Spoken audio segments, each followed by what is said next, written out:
Hello grade 5. This video is going to be a revision for all the things that we have taken throughout semester 3 related to our exam.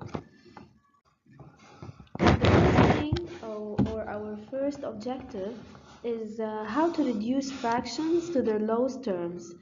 It's actually by dividing the common factors on both numerators and denominators. So in other words, as if you are dividing in order to find an equivalent fraction. Let us then, the main thing you have to ask yourself about is the criteria of divisibility. So you start always by 2. You ask yourself, for example, is 30 divisible by 2? Yes. You have to check also the denominator, which is 60. Is 60 divisible by 2? Yes. So you can divide both terms by 2. Now 30 by 2 is 15 and 60 by 2 is 30. I check another time.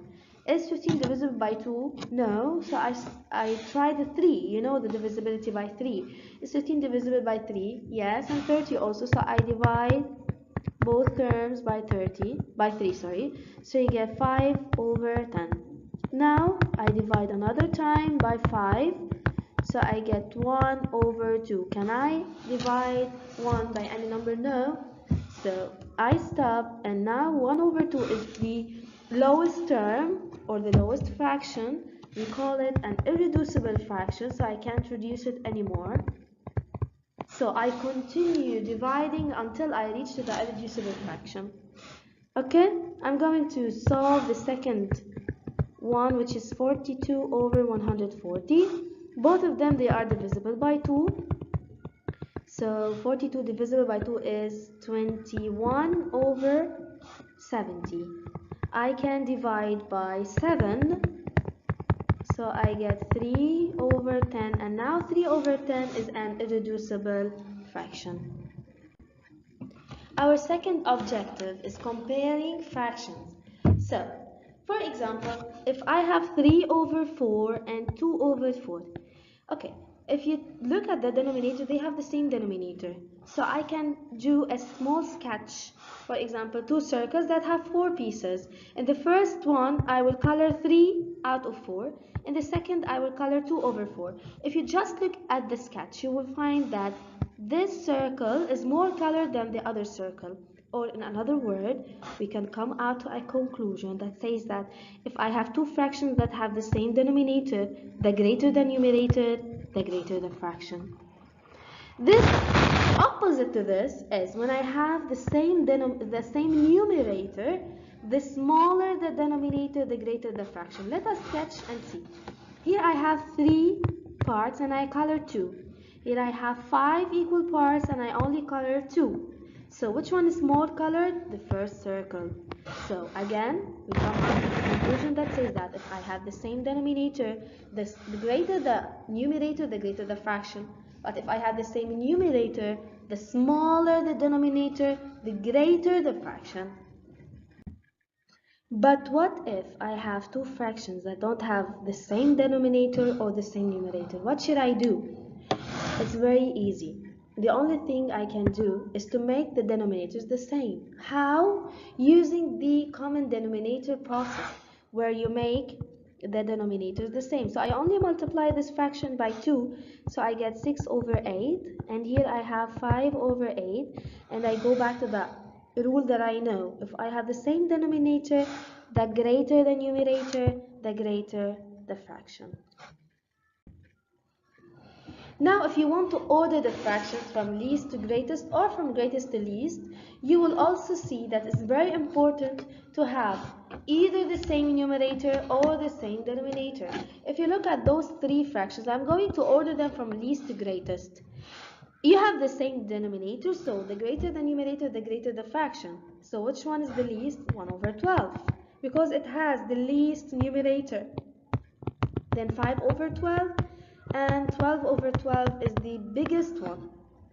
Now the opposite. I have the same numerators, so I know that if I have the same numerator, the smaller the denominator, the greater the fraction. So which one is the least? 3 over 11. 3 over 6 after it, and 3 over 3 is the biggest one. Okay, so I'm just to remind you, I'm doing them from least to greatest. Okay, the last one, if you see I don't have the same numerator or the denominator, I will remind you that you have to find the same denominator. Let us start. I have 4, 2, and 6. So the first common multiple of all the denominators is 12. So I multiply the 4 by 3, the 2 by 6, and the 6 by 2. So what did I get?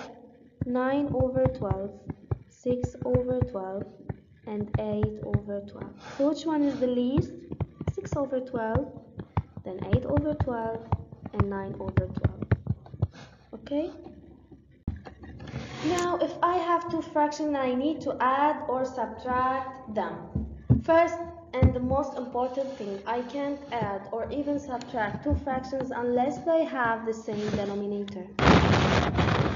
We go for the same process where I need to do them the same.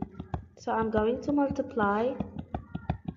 Okay, so I have 12 over 12 times 11 is 132 plus 22 over 132. I can add them now because I have the same denominator. I keep it as it is and I only add the numerators. So I get 34 over 132. Don't forget that this fraction that you obtain, you have to reduce it. Okay, so for example, divide by 2, so I get 17 over 132 divided by 2 is 66, and you continue. Okay, the same thing in the subtraction. So here I have to make the denominators the same. So now I have let us just flip them. Okay, so 2, now I have 6 over 12 minus 2 over 12, which is 4 over 12, and you divide by 4, so you get 1 over 3, and now it's an irreducible fraction. And now I'm going to learn how do I add and subtract decimal numbers. So I actually have basic steps. The first and most important step is that you have to line up the numbers by the decimal point. In another word, you have to put the point under the point, the ones under the ones, the tenths under the tenths. So let us first take this example. I have 25.63 and you have 14.2. So you have to put the point under the point, the ones under the ones. Every empty place is filled with 0, and then you add or subtract. So now I add them, I place the point, and I continue. Now I subtract 67.3, the point under the point, 5.4, and I subtract them. Okay, so what do I get? I get 9.161. Okay, now we are going to talk about the angles. First of all, what's an angle? An angle is formed between two intersecting lines. So any two lines that intersect, they form an angle. This point of intersection of the two lines, we call it the vertex, and from now on, it's the vertex of the angle. Okay, so now let us first say that an angle has two arms. This is the first arm, and this is the second arm. And in order to name this angle, to give it a name, we need to use three letters, where the middle letter, look for example at this, HJK, the middle letter is the vertex. And if you look just JH and JK, JH and JK are the arms of the angle. Okay? Well, I have 5 kinds of angles. The first angle, which is the null, where there is no angle formed between those two intersecting lines, and as you see, this is the vertex A, and the measure of this angle is 0. An acute angle which is an angle, it's greater than 0 but it's less than 90. For example, 10, 20 degrees, 45, 89, all of these are acute angles. Now the obtuse angle is an angle which is greater than 90 but it's still less than 180 degree. So this angle, for example, is 100, 179. All of these are obtuse angles. The right angle, we all know it, which is the angle which is exactly equal 90, and the straight angle, which is equal to 180.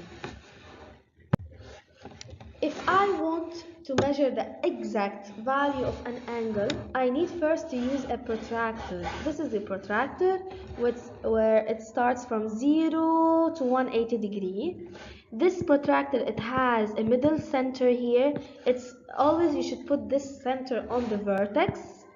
You choose any arm and you put this arm on the zero measure, and you start counting from the 0, 10, 20, 30, 40, 50, 60, 70 in order to reach this line.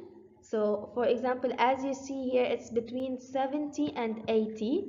It's between 70 and 80, but it's less than 75, which is in the middle. So it's between 672 or 73 degrees. This angle is an acute angle. So don't forget to place the center of the protractor on the vertex of the angle. The arm should be on the 0 line. Okay? Now if I want to construct an angle, for example, let us say that I want to construct an angle EFH.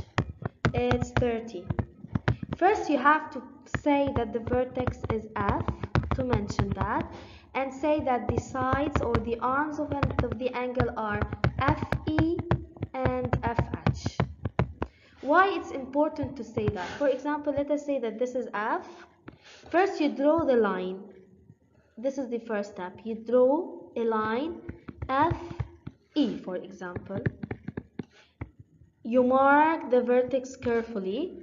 You put the protractor, the center of the protractor on the vertex.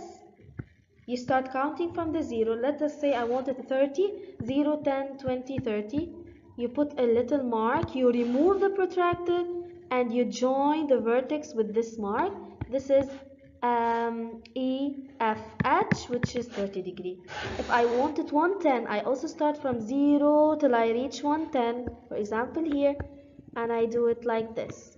Okay, this is 110. Okay? Now for all grade 5 students who are listening, I promise you that in this video I'm going to talk about something that will come in the exam. There's a question that says that a student subtracted 0.373 from 4.81. So as if they are saying that 4.81 minus 0.373 is 0.108. Do you think that this is correct? Do you agree with the student's answer? So what you have to do is to order those numbers correctly. Find the answer. If it is 0.108, then yes, the student is right. If no, tell me what was the mistake that they did. So that's how you are going to solve the question. Okay? Good luck in your exam.